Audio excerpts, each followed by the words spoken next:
Pineal ഗ്ലാൻഡിനകത്തുനിന്നും പീട്യൂട്ടറി ഗ്ലാൻഡിനകത്തുനിന്നും വരുന്ന സ്രവം ഒരുമിച്ചായിട്ട് അത് താഴോട്ട് സ്പൈനൽ കോഡ് വഴി താഴെ വന്നിട്ട് താഴെ ആ സാക്രം ബോണിനകത്ത് വന്നതിന് ശേഷം അവിടെ ഇത് ഓയിലായിട്ടാണ് ഇരിക്കുന്നത്.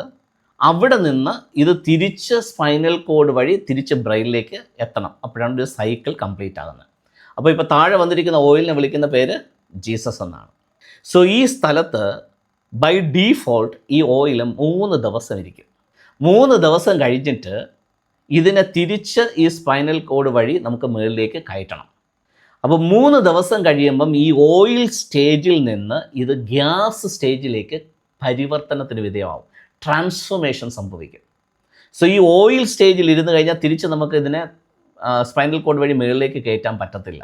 അത് ഗ്യാസായിട്ട് കൺവേർട്ട് ചെയ്താൽ മാത്രമേ തിരിച്ച് നമുക്കിതിനെ കയറ്റാൻ പറ്റത്തുള്ളൂ. തിക്കായിട്ടുള്ളൊരു ലിക്വിഡ് ഒരു ട്യൂബ് വഴി നമുക്കിങ്ങനെ താഴെ കളക്ട് ചെയ്ത് വെച്ചിട്ടുണ്ടെങ്കിൽ തിരിച്ച് ഈ ലിക്വിഡിനെ തിരിച്ച് മുകളിലേക്ക് ഈ ട്യൂബ് വഴി കയറ്റണമെങ്കിൽ നമ്മൾ ദൂരം കഷ്ടപ്പെടേണ്ടി വരും. ഒരു ട്യൂബിനകത്താണെങ്കിലും ഒന്ന് ആലോചിച്ചേ, ഹണി പോലെ നല്ല തിക്കായിട്ടുള്ള ആ സ്രവത്തെ എങ്ങനെ നമ്മൾ മുകളിലോട്ട് കയറ്റും?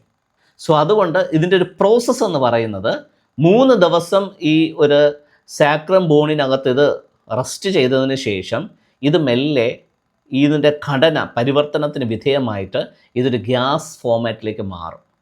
അപ്പോൾ ഗ്യാസ് ഫോമാറ്റിലേക്ക് മാറുന്നതിനെയാണ് ക്രൈസ്റ്റ് എന്ന് പറയുന്നത്. ഇത് ക്രൈസ്റ്റ് ഓയിലായിട്ട് മാറും. അപ്പോൾ ഗ്യാസ് ഫോമേഷനകത്തേക്ക് മാറും, ഒരു പരിവർത്തനത്തിന് വിധേയമാവും. അത് കഴിഞ്ഞിട്ടാണ് ഇതിനെ നമുക്ക് മേലോട്ട് തിരിച്ച് സ്പൈനൽ കോഡ് വഴി ആ തലച്ചോറിനകത്തേക്ക് എത്തിക്കാൻ പറ്റുക. സോ ആ ഒരു പ്രോസസ്സ്, ആ ഒരു സൈക്കിൾ എന്താണെന്നുള്ളത് നിങ്ങൾക്ക് മനസ്സിലായി എന്ന് ഞാൻ വിചാരിക്കുന്നു. അപ്പോൾ നമ്മുടെ നട്ടെല്ലിൻ്റെ ഒരു കശേരുവിനെയാണ് ഈ കാണിച്ചിരിക്കുന്നത്.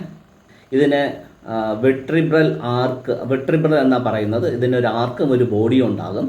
നമ്മുടെ നട്ടെല്ലിൻ്റെ ടോപ്പ് വ്യൂ എടുക്കുമ്പോഴത്തേക്ക് ഈ രീതിയിലാണ് കാണുന്നത്. ഒരു കശേരുവിനെ എടുക്കുമ്പോൾ ഈ രീതിയിലാണ് കാണുന്നത്. അതിൻ്റെ നടുക്ക്, നമ്മുടെ നട്ടലിൻ്റെ നടുക്ക് ഈ ഒരു വെട്രിബലിൻ്റെ നടുക്ക് ഒരു ഹോളുണ്ട്, അതിൻ്റെ ബോഡിയുമുണ്ട്. സോ ഇതിങ്ങനെ അടുക്കി മുകളിലേക്കാണ് വെച്ചിരിക്കുന്നത്. അതിങ്ങനെ ഓരോ കശേരുക്കളിങ്ങനെ അടുക്കി വെക്കുമ്പോഴാണ് നട്ടൽ ഇങ്ങനെ വരുന്നത്. അതിനകത്തുള്ള ഒരെണ്ണത്തിൻ്റെ ടോപ്പ് വ്യൂ ആണ് ഈ കാണിച്ചിരിക്കുന്നത്. സോ നടുക്ക് കൂടെ കിടക്കുന്ന ഈ ഹോൾ വഴിയാണ് ഈ ഓയിൽ ഇങ്ങനെ താഴോട്ട് വരുന്നത്. നമ്മൾ ജീസസ് 3 ദിവസം ഒരു കല്ലറയിൽ വെച്ചു എന്നൊക്കെ പറയത്തില്ലേ. സോ ആ കേവ് ശരിക്കും പറഞ്ഞു കഴിഞ്ഞാൽ ഈ സാക്രം ബോണാണ്. നമ്മുടെ ഡിസ്കിൻ്റെ നടുക്ക് ഭാഗത്തായിട്ട് ആ നട്ടൽ വന്ന് അവസാനിക്കുന്ന സ്ഥലമാണ് ഈ പറയുന്ന സാക്രം ബോൺ. അവിടെയാണ് ശരിക്കും പറഞ്ഞു കഴിഞ്ഞാൽ ഒരു കേവ് പോലെ, ഒരു ഗുഹ പോലെ അത് കാണുന്നത്. സോ ജീസസിന് അടക്കം ചെയ്തു എന്ന് പറയുന്നത് ആ കേവിനകത്താണ്. അവിടെയാണ് ഇത് വന്ന് 3 ദിവസം റെസ്റ്റ് ചെയ്യുന്നത്.